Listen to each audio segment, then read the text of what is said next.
Hello friends, welcome to Nirmala's kitchen. இன்னைக்கு நம்ம வெங்காயம் வச்சு ஒரு ஈவினிங் ஸ்நாக்ஸ் தாங்க பண்ண போகிறோம். இது ஆனியன் பக்கோடான்னு சொல்லலாம், இல்லை வடைன்னு கூட சொல்லலாம்.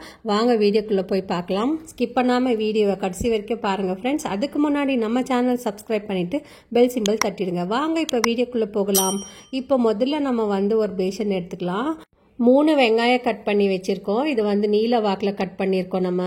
இப்போ பாருங்கள், இது ஒரு பேஷனில் சேர்த்துக்கலாம். நான் 2 பச்சை மிளகாய் சின்ன சின்னதாக நறுக்கி வச்சுருக்கேன், அதுவும் சேர்த்துக்கலாம். சேர்த்துட்டு நம்ம கையை வச்சு நல்லா பிசைஞ்சிக்கலாம். இந்த ஆனியன்ஸ் எல்லாம் செப்பரேட் ஆகணும், அது வரைக்கும் நம்ம பிசைஞ்சிக்கலாம். இப்போ நான் 1/4 டீஸ்பூன் அளவுக்கு மஞ்சள் பொடி போட்டுக்கிறேன். 1 டீஸ்பூன் அளவுக்கு மிளகாய் பொடி போட்டுக்கிறேன். 1/4 டீஸ்பூன் அளவுக்கு சீரகம் சேர்த்துக்கலாம். அப்புறமா உப்பு சேர்த்துக்கலாம். நம்ம 1 கப் அளவுக்கு அரிசி மாவு சேர்த்துக்கலாம். நம்ம இது கூடவே நம்ம 1 டேபிள் ஸ்பூன் அளவுக்கு எண்ணெய் சேர்த்துக்கலாம். எண்ணெய் சேர்த்துட்டு இதை நல்லா பிசைஞ்சு கொடுக்கலாம். வெங்காயத்திலேயே தண்ணி விடும், அதனால நம்ம தண்ணி இப்போ சேர்க்கறது தேவையில்லை. அதுக்கப்புறமா நம்ம சேர்த்துக்கலாம். பாருங்கள், நான் கொஞ்சமாக தண்ணி சேர்க்குறேன். சேர்த்துட்டு கொஞ்சம் கொத்தமல்லி கூட நறுக்கி போட்டுக்கலாம். நம்ம போட்டுட்டு இதை நல்லா பிசைஞ்சு கொடுக்கலாம். இது நம்ம ஒரு வடை மாவுக்கு பிசைறோம் இல்லைங்களா, அந்த மாதிரி பிசைஞ்சிக்கலாம். நம்ம இதுக்கு தண்ணி முதல்ல ஊற்றாதீங்க. அதுக்கப்புறமா நமக்கு தண்ணி தேவைப்பட்டுச்சுன்னா நம்ம கொஞ்சமாக ஊற்றிட்டு இதை மாதிரி பிசைஞ்சிக்கணும். நம்ம ரொம்ப ஹார்டாக பேசிக்கூடாது, நல்லா சாஃப்டாக பிசைஞ்சு எடுத்துக்கணும். இதை நம்ம பக்கோடா எப்படி செய்வோமோ அந்த மாதிரி நம்ம இதை பிசைஞ்சு எடுத்துக்கலாம். நல்லா சாஃப்ட் ஆகிற அளவுக்கு நம்ம இதை பிசைஞ்சிக்கலாம். பாருங்கள், நான் காமிச்சிருக்கேன். இதில் இந்த மாதிரி பிசைஞ்சிக்கலாம். இப்போ நமக்கு எவ்வளோ பெரிய மாவு வேணுமோ அவ்வளோ பெருசு எடுத்துகிட்டு நம்ம கையில் வச்சு தட்டிக்கலாம். நான் வடை ஷேப்பில் தான் போடுறேன். உங்களுக்கு எந்த ஷேப் இஷ்டமோ நீங்கள் அந்த ஷேப்பில் நீங்கள் செஞ்சுக்கலாம். இப்போ நான் எண்ணெய் காயறதுக்கு வச்சுருக்கேன். இது டீப் ஃப்ரை இல்லை, ஷாலோ ஃப்ரை தான் நான் பண்ண போகிறேன். பாருங்கள், இந்த எண்ணெயில் நான் ஷாலோ ஃப்ரை பண்ணுறேன். இது டீப் ஃப்ரை பண்ணுற மாதிரி தெரியுது, ஆக்சுவலாக நான் ஷாலோ ஃப்ரை பண்ணியிருக்கேன். இப்போ நமக்கு இந்த எண்ணெயில் எத்தினி வடை தட்டி போட முடியுமோ அத்தினி நம்ம போட்டுக்கலாம்.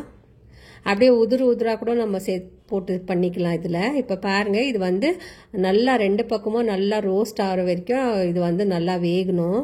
இல்லாட்டி நமக்கு உள்ளெல்லாம் சரியாக வேகாது. இது மீடியம் சிம்மில் வச்சு நம்ம வேக வச்சு எடுத்துக்கலாம். 2 பக்கமும் நல்லா ஒரு கோல்டன் கலர் ப்ரௌன் வர வரைக்கும் நம்ம இதை ஃப்ரை பண்ணி எடுத்துக்கலாம். இந்த ரெசிபி ரொம்ப டேஸ்ட்டாக இருக்குது ஃப்ரெண்ட்ஸ். நீங்களும் ட்ரை பண்ணி பாருங்கள். இது டீ டைமுக்கு செஞ்சு சாப்பிட்லாம். நம்ம உடனே நம்மக்கிட்ட வீட்டில் நம்மக்கிட்ட ஆனியன் இருந்தால் போதும், நம்ம உடனே இதை செஞ்சு சாப்பிட்லாம். அதுக்கப்புறமா குழந்தைங்களுக்கும் ரொம்ப பிடிக்கும். இது நல்லா கிறிஸ்பி ஆகிற வரைக்கும் நம்ம 2 பக்கமும் வறுத்து எடுத்துக்கலாம். நம்மக்கிட்ட ஆனியன் இருந்துச்சுன்னா போதும், இந்த மாதிரி செஞ்சுக்கலாம். இப்போ பாருங்கள், நான் எடுத்துகிட்டு இதை நல்லா எண்ணெய் எடுத்துட்டு நம்ம எடுத்துக்கலாம். நான் டிஷ்யூ பேப்பர் மேலே போட்டுக்கிறேன். இப்போ வேறு தட்டில் நம்ம ட்ரான்ஸ்ஃபர் பண்ணிக்கலாம். இந்த வடை நம்ம டொமேட்டோ சாஸ் கூட வச்சு சாப்பிட்லாம், இல்லைன்னா நம்ம சட்னி கூட வச்சு சாப்பிட்லாம். இதுக்கு இல்லை க்ரீன் சட்னி கூட வச்சு சாப்பிட்லாம். அதுக்கப்புறம் பாருங்கள், இப்போ நான் டேஸ்ட் பண்ணி பார்க்குறேன். வாங்க டேஸ்ட் பண்ணி பார்க்கலாம் எப்படி வந்திருக்குன்னு. நான் டொமேட்டோ சாஸில் டிப் பண்ணிவிட்டு அதுக்கப்புறம் நான் சாப்பிட்றேன். ரொம்ப நல்லா சாஃப்டாக இருக்குது ஃப்ரெண்ட்ஸ். இது உள்ளெல்லாம் நல்லா சாஃப்டாக, வெளியெல்லாம் கிறிஸ்பாக இருக்குது. ஏன்னா நம்ம மீடியம் சிம்மில் வச்சு தான் இதை நல்லா நம்ம ஃப்ரை பண்ணி எடுக்கிறோம். இப்போ நீங்களும் இந்த மாதிரி ட்ரை பண்ணி பாருங்கள். ஈவினிங் ஸ்நாக்ஸு ஆனியன் பக்கோடான்னு சொல்லலாம் இதுக்கு. இந்த வீடியோ உங்களுக்கு பிடிச்சிருந்தா லைக் பண்ணுங்கள், ஷேர் பண்ணுங்கள், சப்ஸ்கிரைப் பண்ணுங்கள். தேங்க்யூ, பாய்.